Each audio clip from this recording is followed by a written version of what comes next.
မြောက်တကုံမှာမြေဝယ်မဲ့သူတွေအတွက်ပိုင်ဆိုင်မှုအမျိုးအစားလေးတွေနဲ့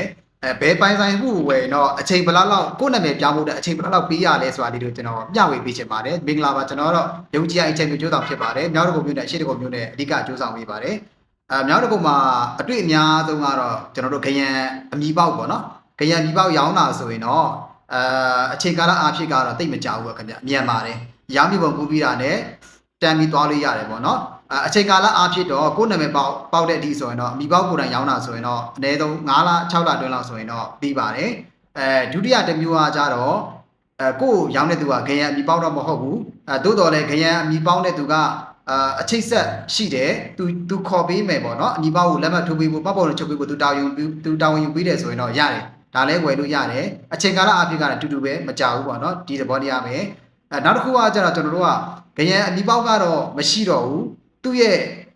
သားသမီးပေါ့သားသမီးသို့မဟုတ်သူ့ရဲ့ဇနီးတဲ့ခင်မွန်အမွေဆက်ခံမဲ့သူကရောင်းတာမျိုးဆိုရင်တော့ကျွန်တော်တို့ကအချိန်ကာလတစ်ခုတော့ရှိပါမယ်ပေါ့နော်အဲ့ဒါဘာလဲဆိုတော့ကျွန်တော်တို့ကချက်ချင်းပြောင်းလို့မရတော့ဘူးဒီပုံကိုယ်တွေရဲ့ပေါ့နော်အမွေဆက်ခံကိုအရင်လောက်ရပါတယ်အခုအရင်တော့ policy ရဆိုရင်တော့အမွေဆက်ခံသူတို့လုတ်ပြီးသွားပြီဆိုရင်နောက်ဝယ်မဲ့သူနာမည်ကိုတန်းပြောင်းပေးရတယ်ဒါပေမဲ့အခုကမဟုတ်တော့ဘူးပေါ့နော် policy ကချိန်သွားပါပြီ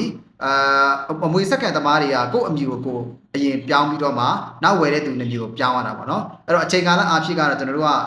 ပုံမှန်လောက်ထက်တော့ပိုကြာသွားတာပေါ့အခုခံမှန်းပြောရမယ်ဆိုတော့တစ်နှစ်သို့မဟုတ်တစ်နှစ်နဲ့အထက်လောက်တော့ဖြစ်သွားမယ်ပေါ့နော်အချိန်ကာလတစ်ခုကတော့နောက်တစ်ခုကတော့ဒါပိုင်ဆိုင်မှုအားဖြင့်ဆိုရင်တော့အခုပြောတာဆိုရင်3မျိုးရှိသွားပြီနောက်တစ်ခုကကျွန်တော်တို့ကအမည်ပေါက်လည်းမရှိတော့ဘူးဘယ်လိုပြောရမလဲရှာလို့လည်းမတွေ့တော့ဘူးပေါ့နော်အဲ့ဒါမျိုးဆိုတော့ကျွန်တော်တို့ကအမွေဆက်ခံလည်းမဟုတ်တော့သူ့ဝယ်ထားတာကြာပြီအမီပေါက်နေတဲ့ချိတ်ဆက်လုံးဝမရှိတော့ဘူးဆိုတော့ကျွန်တော်တို့အရက်ခေါ်ဂရန်ဂရုံးလို့ခေါ်တယ်ပေါ့လေအဲ့ဒါမျိုးကကြတော့နာမည်ပြောင်းဖို့အတွက်ဆိုရင်တော့အချိန်ပို့ပြီးတော့ကြာတာပေါ့လေပို့ပြီးတော့ကြာသွားမယ်ကုန်ကြစိတ်လည်း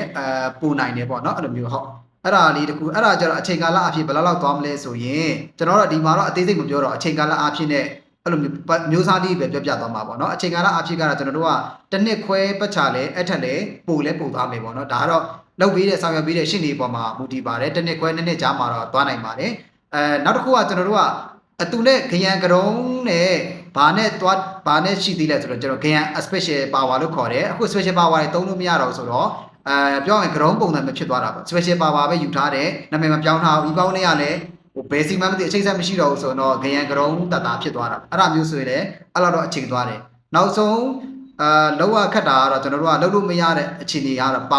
မစ်ကတော့ဒီတိုင်းပဲကင်ထားလို့ရမယ်နာမည်ပြောင်းလို့မရသေးဘူးပေါ့နော်ပိုင်ဆိုင်မှုမျိုးစားလေးတွေကတော့အဲ့လို၅မျိုးရှိပါတယ်မြောက်တစ်ခုမှာအခုဝယ်မယ်ဆိုရင်တော့ဟုတ်